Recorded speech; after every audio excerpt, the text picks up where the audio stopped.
تانیہ کا اگرچہ جانے کو جی تو نہیں چاہ رہا تھا، وہ اپنے بھائی کا نام سن کر بےقل ہو گئی تھی۔ وہ جھونپڑی میں گھس کر اپنے بھائی کو دیکھ لینا چاہتی تھی۔ اپنے بھائی کی خاطر ہی تو اس نے یہ پراسرار سفر اختیار کیا تھا، لیکن کالے چراغ نے جس انداز میں گفتگو کی تھی اس سے معاملے کی سنگینی کا پتہ چلتا تھا۔ لہٰذا اس نے سوچا کہ ضد کر کے معاملے کو بگاڑنے سے بہتر ہے کہ وہ حالات کو سمجھنے کی کوشش کرے۔ کالا چراغ اسے کچھ بتانا چاہتا تھا تو کیوں نہ اس کی بات سن لی جائے، آگے جو ہوگا دیکھا جائے گا۔ وہ اس کے پیچھے چل پڑی۔ کالا چراغ جھونپڑی کی پشت پر پہنچ کر جھونپڑی سے کچھ فاصلے پر جا کر رک گیا۔ کھڑے ہو کر اس نے اپنے دونوں ہاتھ پیروں کی طرح پھیلائے۔ سورج کی طرف اس کی پشت تھی، زمین پر اس کا لمبا سا سایہ پڑ رہا تھا۔ ہاتھ پھیلا کر اس نے تانیہ سے مخاطب ہو کر کہا، ترکش، میرے سائے میں آ جاؤ۔ تانیہ جیسے ہی اس کے زمین پر پڑتے سائے میں داخل ہوئی، اسے شدید حدت کا احساس ہوا، جیسے وہ کسی بھٹی میں جھونک دی گئی ہو۔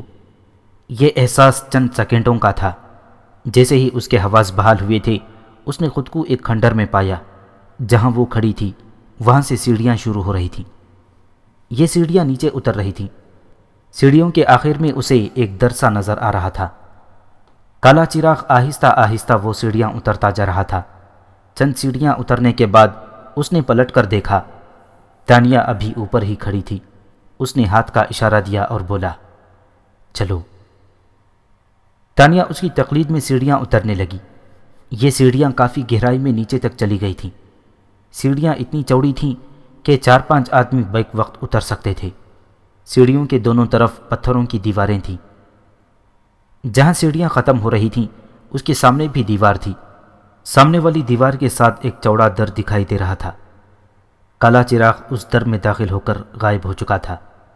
تانیہ اس سے 8-10 سیڑھیاں اوپر تھی۔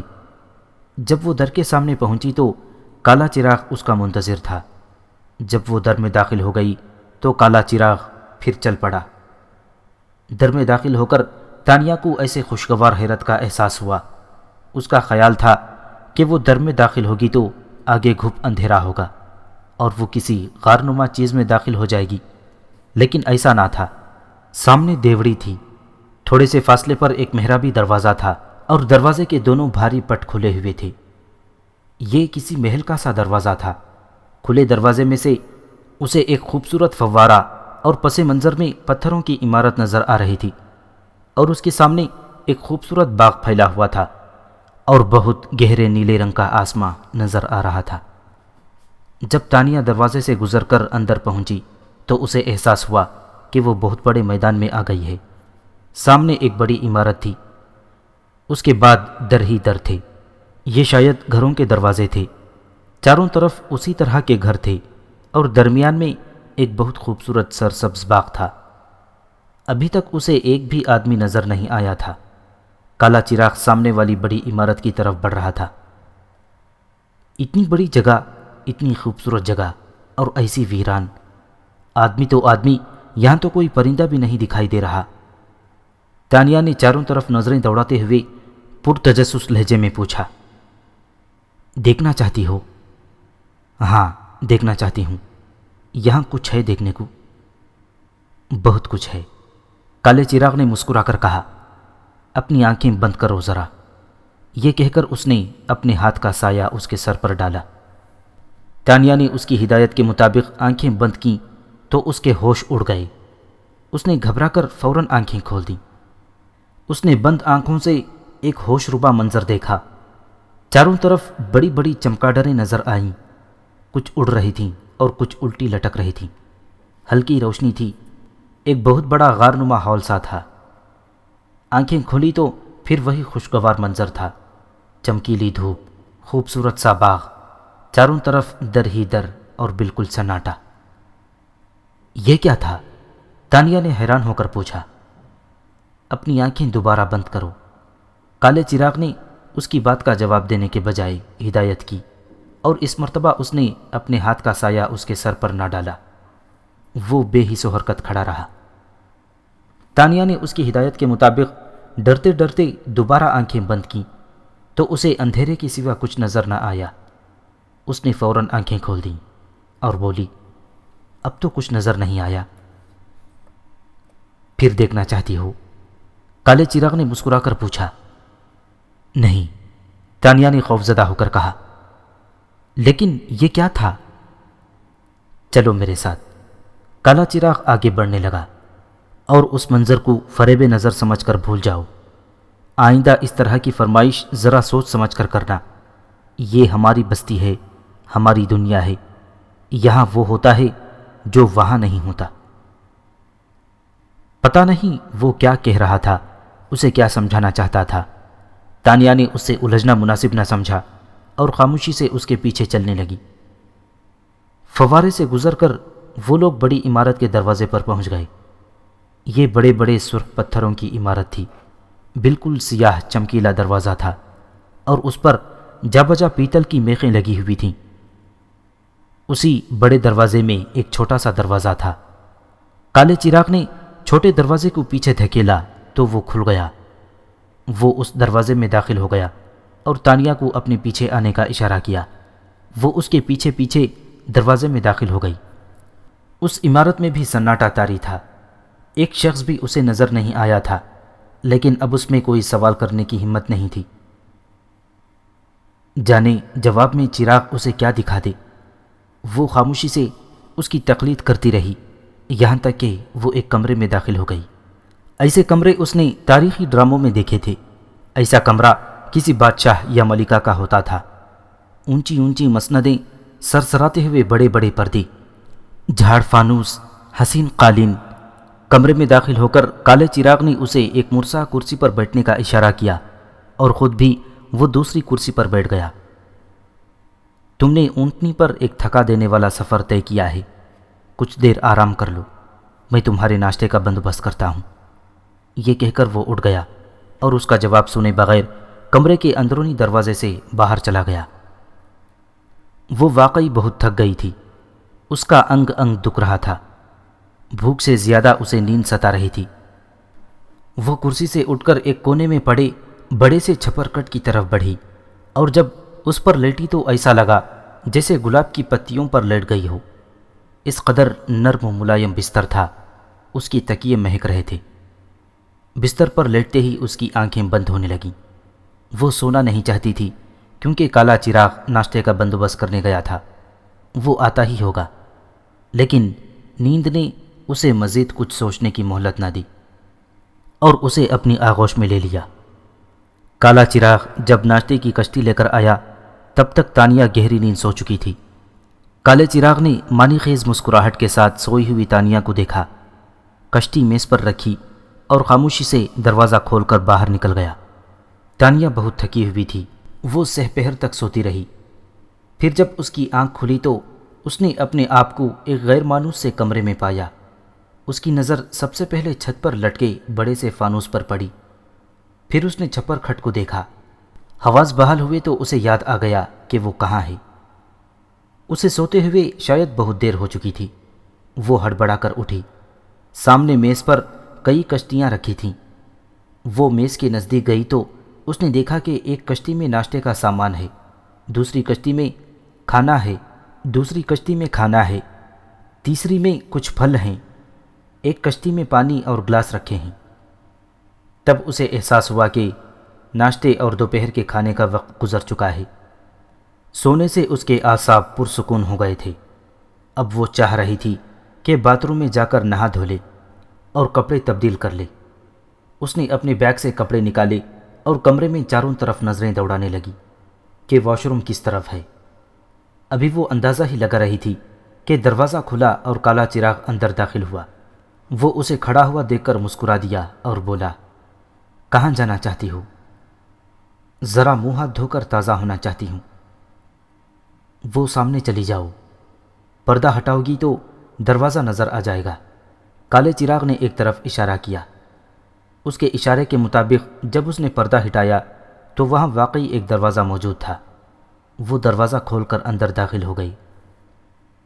اندر داخل ہو کر جب اس نے دروازہ بند کیا تو اس کی آنکھیں حیرت سے بھر گئیں۔ ہر طرف وہی وہ نظر آ رہی تھی، دائیں بائیں، سامنے پیچھے، چھت پر، فرش پر، وہ کہاں نہیں تھی۔ وہ نظر کیسے نہیں آتی؟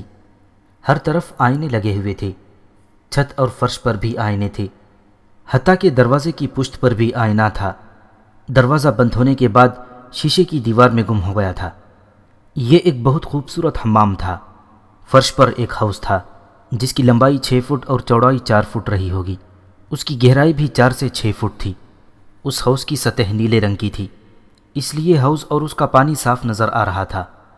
آئینوں کی وجہ سے اتنے عکس دکھائی دے رہے تھے کہ کچھ پتہ نہیں چل رہا تھا کہ کون سی چیز کس جگہ ہے۔ جب وہ اس آئینہ دار حمام سے نہا کر باہر نکلی تو بالکل فریش ہو چکی تھی۔ کالا چراغ کمرے میں موجود تھا۔ تانیہ اس وقت اس تر و تازہ گلاب کی مانند لگ رہی تھی جس پر شبنم کے قطرے پڑے ہوئے ہوں۔ اس کا حسن مبہوت کرنے والا تھا۔ کالا چراغ اسے بہت دلچسپی سے دیکھ رہا تھا۔ تانیہ نے اپنے کھلے بالوں میں تولیہ لپیٹا ہوا تھا۔ وہ اس کی پرشوق نگاہوں کو نظر انداز کرتے ہوئے کرسی پر بیٹھ گئی اور میز پر رکھی ہوئی چیزوں کو دیکھنے لگی۔ اب اسے شدت سے بھوک لگ رہی تھی۔ اب تم کیا کھاؤ گی؟ کالا چراغ اٹھ کر میز کی طرف بڑھا۔ ناشتے اور دوپہر کے کھانے کا وقت تو نکل چکا ہے، اب تو شام کی چائے کا وقت ہے۔ میز پر اتنا کچھ موجود ہے، کچھ بھی کھا لوں گی، آپ فکر مند نہ ہوں۔ کھانا لائے ہوئے بھی کئی گھنٹے ہو گئے، دیکھ لو ٹھنڈا تو نہیں ہو گیا۔ کوئی بات نہیں، جیسا بھی ہے میں کھا لوں گی۔ یہ کہتے ہوئے اس نے ڈونگے کا ڈھکن ہٹایا تو کھانے سے بھاپ اٹھ رہی تھی۔ وہ خوش ہو کر بولی، ارے یہ تو بالکل گرم ہے، کیا آپ دوبارہ لائے ہیں؟ نہیں تو دوپہر ہی کو لایا تھا، کالے چراغ نے معصومیت سے کہا۔ تانیہ نے اپنے مطلب کا کھانا تشتری میں نکالا اور کھانے لگی۔ کھانا بہت مزیدار تھا، اسے فوراً دردانہ یاد آ گئی۔ اس کے پکائے ہوئے کھانے بھی بہت مزیدار ہوتے تھے۔ کھانے سے فارغ ہو کر اس نے چائے پی۔ یہ چائے تو صبح کی تھی لیکن ابھی تک اس قدر گرم اور تازہ تھی جیسے ابھی دم دی گئی ہو۔ تانیہ نے کالے چراغ کو چائے کی پیشکش کی لیکن اس نے یہ کہہ کر انکار کر دیا، میں چائے نہیں پیتا۔ کھانے پینے سے فارغ ہونے کے بعد کالے چراغ نے برتن اٹھائے۔ تانیہ نے چاہا بھی کہ وہ اسے کہے برتن میں رکھ آتی ہوں، لیکن وہ یہ بات کہہ نہ سکی۔ کالے چراغ نے سارے برتن ایک ساتھ اٹھائے اور دروازے سے باہر نکل گیا۔ اس کی غیر موجودگی سے فائدہ اٹھا کر تانیہ نے اپنے سر سے تولیہ کھولا اور اپنے بال سلجھانے لگی۔ پھر اس نے اپنے بال باندھے اور آرام سے ایک کرسی پر بیٹھ گئی۔ یہ کیسا طلسم تھا، یہ کیسی ہوشربا داستان تھی۔ وہ کہاں سے کہاں پہنچ گئی تھی۔ وہ گھر سے اپنے بھائی محسن راؤ کی تلاش کا عزم لے کر نکلی تھی۔ ایک ہی رات میں وہ اپنے بھائی کے نزدیک پہنچ گئی تھی۔ وہ جھونپڑی میں گھس کر اسے دیکھنا چاہتی تھی لیکن کالا چراغ وہاں ظالم سماج بن کر پہنچ گیا تھا، اسے ملنے سے روک دیا تھا۔ جانے اس نے ایسا کیوں کیا تھا؟ وہ اس سے کوئی بات کرنا چاہتا تھا، شاید محسن بھائی کے بارے میں کچھ بتانا چاہتا تھا۔ ابھی تک تو اس نے کچھ بتایا ہی نہ تھا۔ پھر اسے اپنے اس خیال پر خود ہی ہنسی آ گئی۔ وہ بیچارہ کس وقت بات کرتا، دن بھر تو وہ سوتی رہی تھی۔ اس وقت وہ بالکل چاق و چوبند تھی، ذہن پرسکون تھا۔ اب وہ واپس آئے تو اس سے پوچھے گی کہ کیا معاملہ ہوا ہے، اس کا بھائی جھونپڑی میں کیوں ہے، وہاں ایسی کس حالت میں ہے کہ اسے ایک نظر دیکھنے بھی نہیں دیا گیا۔ وہ کچھ دیر اس کا انتظار کرتی رہی لیکن وہ واپس پلٹ کر نہیں آیا۔ وہ اٹھی، اس نے سوچا باہر نکل کر دیکھے۔ باہر بہت خوبصورت باغ تھا، شام کا وقت ہے، ذرا وہاں جا کر ٹہلے۔ اس نے دروازہ کھول کر باہر نکلنے کی کوشش کی لیکن دروازہ نہ کھلا، شاید باہر سے بند تھا۔ پھر وہ اندرونی دروازے کی طرف بڑھی جس سے کالا چراغ اندر آیا تھا اور پھر واپس نہ پلٹا تھا۔ یہ دروازہ بھی بند تھا۔ یہ دروازے بند کیوں ہیں؟ کیا اسے قید کر دیا گیا ہے؟ اس تصور پر وہ ہنسی۔ وہ کوئی شہزادی تو نہیں تھی جسے کوئی جن یا دیو اپنے محل میں قید کر لے۔ یہ ٹھیک ہے کہ وہ شہزادی نہیں ہے لیکن یہ بھی ٹھیک ہے کہ وہ کسی شہزادی سے کم نہیں۔ اس کا حسن کوہ قاف کی پریوں کو بھی مات دینے والا تھا۔ پھر کالا چراغ جن نہ سہی لیکن جن جیسی چیز ضرور تھا۔ عجیب شخصیت تھی اس کی، کہیں وہ اس کو بند کر کے تو نہیں نکل گیا۔ پھر اس نے پردہ ہٹا کر ایک دریچے سے جھانکا۔ یہ عمارت کا پچھلا حصہ تھا۔ اونچے درخت اور درمیان میں گھاس بچھی ہوئی تھی۔ گھاس کے ساتھ کناروں پر پھولوں کی کیاریاں تھیں اور کچھ فاصلے سے ایک درخت کے بعد دوسرا درخت تھا۔ یہاں بھی اسے کوئی جاندار نظر نہ آیا، نہ انسان نہ چرند پرند۔ دور تک بالکل سناٹا تھا۔ ایک عجب طرح کی خاموشی تھی، جیسے چند لمحوں بعد ہی کوئی بم پھٹ جائے گا۔ وہ اس کمرے میں کالا چراغ کے انتظار میں یوں ہی گھومتی بیٹھتی اور ٹہلتی رہی، مگر وہ نہ آیا، یہاں تک کہ شام گہری ہونے لگی۔ سورج ڈوبنے سے کچھ دیر پہلے اچانک کمرے کا دروازہ کھلا اور کالا چراغ چہرے پر گہری اداسی لیے اندر داخل ہوا۔ اس کے ہاتھ میں بڑی کشتی تھی جس میں کھانا رکھا ہوا تھا۔ کشتی اس نے میز پر رکھ دی۔ تانیہ کھانا دیکھ کر پریشان ہو گئی۔ اتنی جلدی کھانا؟ تم کھانا دیکھ کر پریشان مت ہو، جب تمہارا جی چاہے کھا لینا، یہ اسی طرح گرم رہے گا جیسا اب ہے۔ کھانا میں اس لیے وقت پر لایا ہوں کہ میں اندھیرا ہونے سے پہلے یہاں سے چلا جاؤں گا، پھر میں صبح آؤں گا۔ جانا میری مجبوری ہے، تم بے فکر رہو، کھاؤ پیو اور آرام کرو۔ صبح میں آؤں گا تو تمہارے بھائی سے متعلق ہر سوال کا جواب دوں گا۔ میں تمہیں اس کی زندگی کی کہانی سناؤں گا۔ اچھا اب میں چلتا ہوں، بس تم ایک بات کا خیال رکھنا، اس کمرے سے باہر نکلنے کی کوشش مت کرنا، پردے ہٹا کر باہر جھانکنا بھی مت۔ ہو سکتا ہے تمہیں کوئی ایسا منظر نظر آ جائے جو تمہارے ہوش و حواس گم کر دے۔ باہر سے سنائی دینے والی آوازوں پر بھی دھیان مت دینا۔ اب یہ بتاؤ، کمرے میں شمع روشن کروں یا فانوس؟ میں فانوس روشن کیے دیتا ہوں، شمع کی روشنی ہلکی رہتی ہے۔ یہ کہہ کر اس نے انگلی کا اشارہ کیا اور کمرے میں لٹکے تینوں فانوس تیزی سے جل اٹھے۔ کمرہ اچھا خاصا روشن ہو گیا۔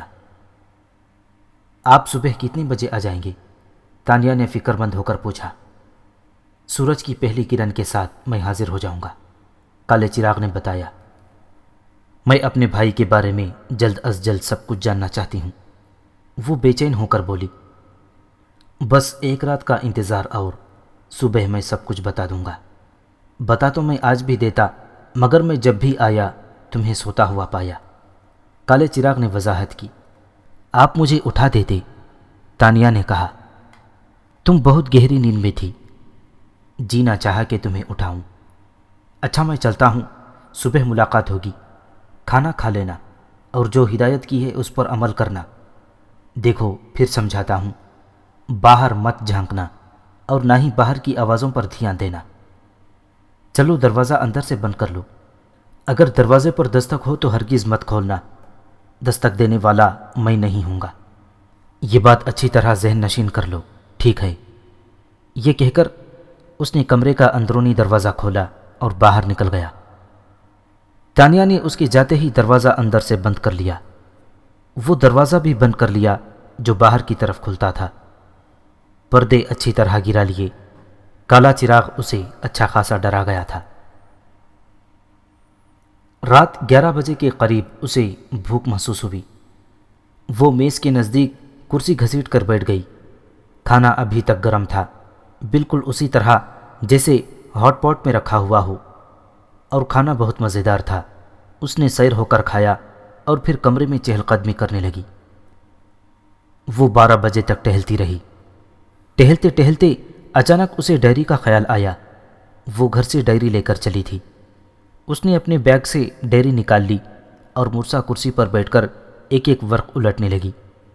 وہ ایک ایک صفحہ الٹتی جاتی اور اپنے بھائی کے بارے میں سوچتی جاتی، لیکن کچھ نہ ہوا، کوئی تحریر نہ دکھائی دی۔ مایوس ہو کر اس نے ڈائری بیگ میں ڈال دی اور پھر بستر پر لیٹ گئی۔ کھانا اس نے خوب سیر ہو کر کھایا تھا۔ کرنے کو کچھ نہیں تھا، سوچنے کو بہت کچھ تھا۔ سوچتے سوچتے اس کی آنکھوں میں نیند اترنے لگی۔ ابھی وہ اچھی طرح سو بھی نہ پائی تھی کہ گھبرا کر اٹھ بیٹھی۔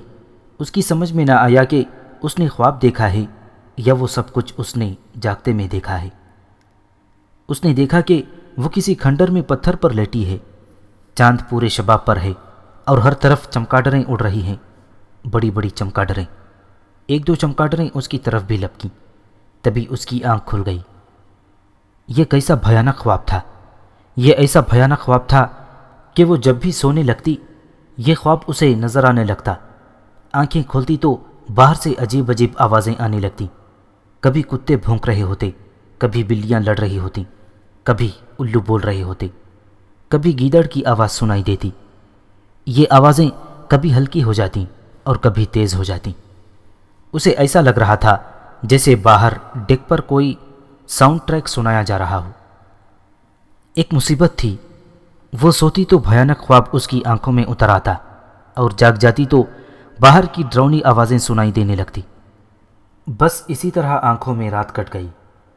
صبح ہوئی تو اسے نیند نے آ دبوچا۔ اس وقت وہ گہری نیند میں تھی جب کوئی دروازے پر مسلسل دستک دے رہا تھا۔ دستک کی آواز پر بمشکل آنکھ کھلی۔ اس نے کلائی پر بندی اپنی گھڑی پر نظر ڈالی۔ 7 بج رہے تھے۔ وہ فوراً اٹھ کر کھڑی ہو گئی۔ دروازے پر یقیناً کالا چراغ ہوگا۔ دروازے پر کالا چراغ ہی تھا۔ وہ دن نکلتے ہی اپنے وعدے کے مطابق اس کے کمرے میں آ گیا تھا۔ تانیہ کی آنکھیں نیند سے بوجھل ہو رہی تھیں۔ آنکھوں میں لال لال ڈورے پڑے ہوئے تھے جو اس کی آنکھوں کو بے حد پرکشش بنا رہے تھے۔ خوبصورت نشیلی آنکھیں۔ وہ ان آنکھوں کو بغور دیکھنے لگا۔ اس کی نگاہوں کی تاب نہ لا کر تانیہ نے جمائی لی اور بولی، رات میں 1 منٹ نہیں سو سکی۔ جانوروں کی آوازوں سے ڈرتی رہیں؟ کالے چراغ نے پوچھا۔ جانوروں کی آوازوں سے اتنا ڈر نہیں لگا جتنا چمگادڑوں سے۔ کیا مطلب؟ وہ ایک دم چونک گیا۔ مجھے جب بھی نیند آتی ایک بھیانک خواب دیکھنے لگتی، جیسے میں کسی کھنڈر میں پتھر پر لیٹی ہوں اور بڑی بڑی چمگادڑیں ادھر ادھر اڑتی پھر رہی ہیں اور 1-2 چمگادڑیں میری طرف لپکتی محسوس ہوتیں، تانیہ نے بتایا۔ اوہ! کالے چراغ نے اپنا سر پکڑ لیا۔ اصل میں غلطی مجھ سے ہو گئی، مجھے اس بات کا خیال ہی نہ رہا۔ کیسی غلطی؟ کس بات کا خیال؟ تانیہ اس کی بات سمجھ نہ سکی۔ بس ہو گئی ایک غلطی، کالے چراغ نے بات کو ٹالتے ہوئے کہا۔ آج کی رات تمہیں وہ خواب ہرگز نہیں دکھائی دے گا۔ چلیں ٹھیک ہیں، تانیہ نے بحث میں الجھنا مناسب نہ سمجھا۔ اب تم جا کر منہ ہاتھ دھو لو، میں تمہارے لیے ناشتہ لے کر آتا ہوں، پھر اطمینان سے بیٹھ کر بات کریں گے۔ یہ کہہ کر کالا چراغ اٹھ گیا اور اندرونی دروازے سے باہر نکل گیا۔ اس کے جانے کے بعد تانیہ نے پردہ ہٹا کر باہر جھانکا۔ سب کچھ ویسا ہی تھا۔ وہ اندر حمام میں داخل ہو گئی۔ اس نے اطمینان سے منہ ہاتھ دھویا اور باہر آ گئی۔ ابھی وہ کرسی پر بیٹھی ہی تھی کہ کالا چراغ کشتی اٹھائے اندر داخل ہوا۔ اس نے کشتی میز پر رکھی، ناشتے کے لوازمات سے بھری ہوئی تھیں۔ مجھے بڑی شرمندگی ہوتی ہے کہ آپ میرے لیے ٹرے اٹھا کر لاتے ہیں۔ کیا اس محل نما عمارت میں ایک بھی ملازم نہیں ہے؟ تانیہ نے پوچھا۔ یہاں بہت لوگ ہیں، لیکن ایسا کوئی نہیں جو یہ کام کر سکے۔ تمہیں شرمندہ ہونے کی کوئی ضرورت نہیں ہے، ناشتہ کر لو۔ کالے چراغ نے گول مول سا جواب دیا۔ آپ سمجھ میں نہ آنے والی باتیں بہت کرتے ہیں۔ کیا آپ کو دوسرے کو الجھا کر بہت مزہ آتا ہے؟ میں کسی کو کیا الجھاؤں، میں خود ایک طویل عرصے سے الجھا ہوا ہوں۔ آپ کو کس نے الجھایا ہے؟ تانیہ نے ٹوسٹ پر مکھن لگاتے ہوئے پوچھا۔ بقا نے۔ یہ بقا آخر کیا بلا ہے؟ آپ نے کل بھی اس کا ذکر کیا تھا۔ اسے بلا نہ کہو، میں اس پر مرتا ہوں۔ مرتا ہوں؟ تانیہ ذرا سنبھل کر بیٹھ گئی۔ ہاں، مرتا ہوں، مگر افسوس وہ کسی اور پر مرتی ہے۔ کس پر؟ تمہارے بھائی محسن راؤ پر۔ یہ کیسا مرنا ہے کہ وہ ان پر مرتی بھی ہے اور انہیں قید بھی کر رکھا ہے؟ یہی تو المیہ ہے، اور یہی سب کچھ بتانے کے لیے میں تمہیں یہاں لایا ہوں۔ تو پھر بتائیے، میں سننے کے لیے بےتاب ہوں۔ تم اپنے بھائی محسن راؤ کے بارے میں کتنا جانتی ہو؟ اتنا جانتی ہوں کہ میرے بھائی محسن راؤ کو جب وہ 12، 13 یا 14 سال کے تھے تو میرے چچا راؤ احمد علی نے شکار کھیلتے ہوئے انہیں اغوا کروا لیا تھا اور انہیں جان سے مروا دیا تھا۔ میرے والد کو قتل کرنے سے پہلے راؤ احمد علی نے یہی بتایا تھا کہ وہ محسن راؤ کو قتل کروا چکا ہے۔ لیکن میرا بھائی تو آج تک زندہ ہے، اس کا مطلب یہ ہے کہ راؤ احمد علی کو کوئی غلط فہمی ہوئی ہے۔ نہیں، غلط فہمی نہیں ہوئی، اسے اس کے لوگوں نے یہی بتایا ہے کہ وہ اس کے حکم کے مطابق قتل کر آئے ہیں۔ اس کے لوگوں نے محسن راؤ کی لاش کے ٹکڑے دیکھے تھے۔ میرے بھائی کی لاش کے ٹکڑے؟ تانیہ نے گھبرا کر پوچھا۔ ہاں، تمہارے بھائی کی لاش کے ٹکڑے جو ایک ایک کر کے ان لوگوں کے سامنے گرے۔ پھر میرا بھائی زندہ کیسا ہے؟ تانیہ فکر مند ہو گئی۔ کیا اس جھونپڑی میں میرے بھائی کے علاوہ کوئی اور ہے؟